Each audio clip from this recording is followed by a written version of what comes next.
చందమామ కథ. పేద పెళ్లి కొడుకు. పూర్వం ఒక దూరదేశంలో ఒక చిన్న రాజు ఉండేవాడు. ఆయన అంతగా కలవాడు కాడు. ఆయనకు గుణమణి అని ఒక అందమైన కుమార్తె ఉండేది. తన స్థితిలో తానై ఆమెకు గొప్ప సంబంధం తీసుకురాలేక ఆయన ఆమెకు స్వయంవరం జరప నిశ్చయించాడు. స్వయంవరం ప్రకటించినప్పుడు కన్యను పెళ్లాడగోరిన వారంతా వచ్చి ఆమెకు తమ తమ తాహతులను బట్టి బహుమానాలు ఇస్తారు. అలా వచ్చిన వారిలో తనకు నచ్చిన వాణ్ణి కన్య వివాహమాడుతుంది. గుణమణిని పెళ్లాడటానికి వచ్చిన రాజకుమారులందరిలోకి ఆర్భాటంగా వచ్చినవాడు భద్రుడనేవాడు. అతని తండ్రి పేరు దుర్జయుడు. ఆయన చాలా భయంకరుడు, క్రూరుడు. కేవలం దుర్మార్గంతో ఆయన చాలామంది రాజులకు అశాంతి కలిగించాడు. దుర్జయుడి బాధపడలేక ఒకప్పుడు 10 మంది రాజులు ఒకచోట సమావేశమై అతని పైన దండెత్తటానికి నిశ్చయించారు. వారు సమావేశం నుంచి వెళ్ళిపోతుండగా దుర్జయుడు దారి కాచి వారిలో 5గురిని బందీలుగా పట్టుకొని ఎంతో ధనం వారి వద్ద నుంచి తీసుకొని వదిలేశాడు.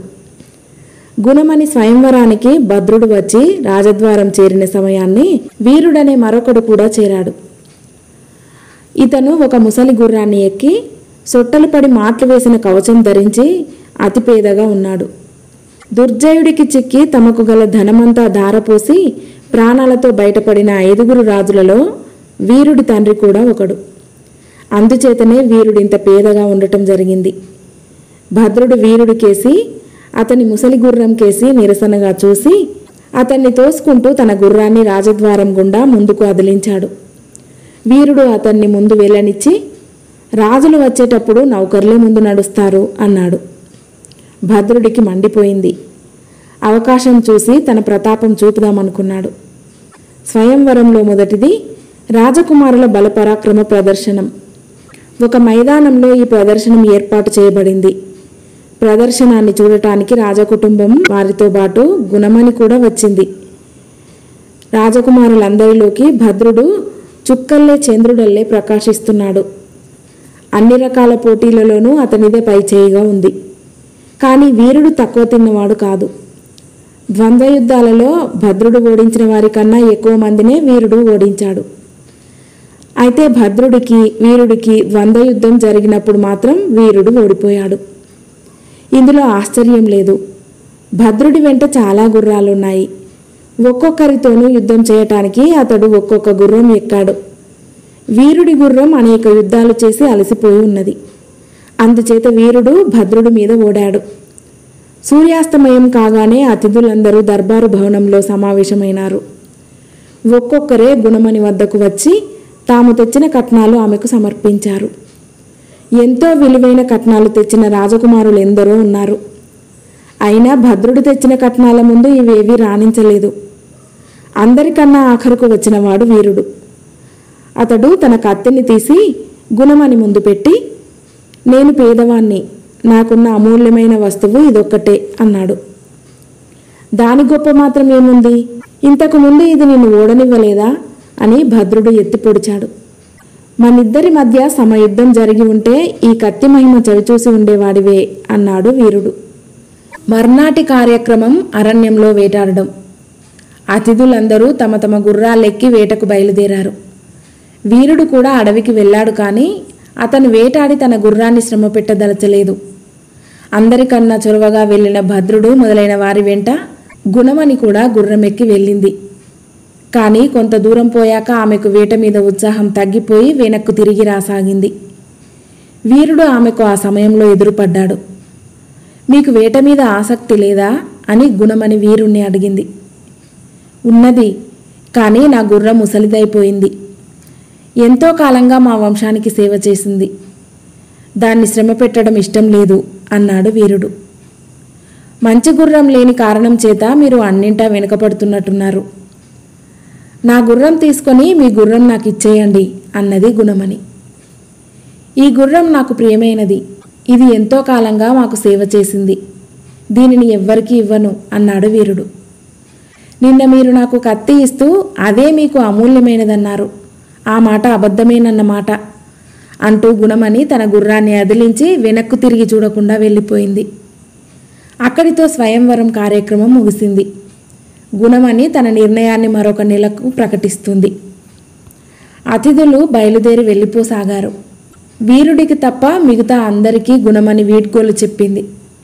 వీరుడికేసి ఆమె చూడనైనా లేదు. ఇందుకతను చాలా చింతించాడు. అతను రాచనగరు దాటి కొంత దూరం వచ్చేసరికి ఒక గొర్రెల కాపరి కుర్రవాడు కనిపించాడు.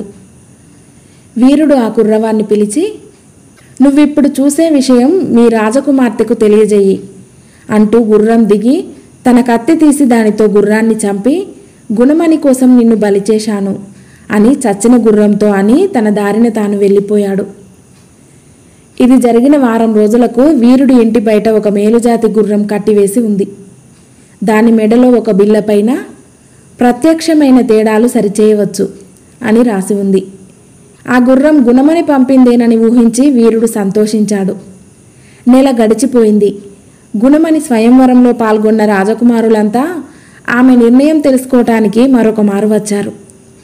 ఆమె శతవిధాల భద్రుడినే పెళ్లాడుతుందని అందరూ అనుకున్నారు. కానీ ఆమె వీరుణ్ణి తన భర్తగా స్వీకరిస్తున్నానని అందరి ఎదుట పలికింది. అందరూ ఆశ్చర్యపోయారు. భద్రుడు మాత్రం మండిపోయాడు.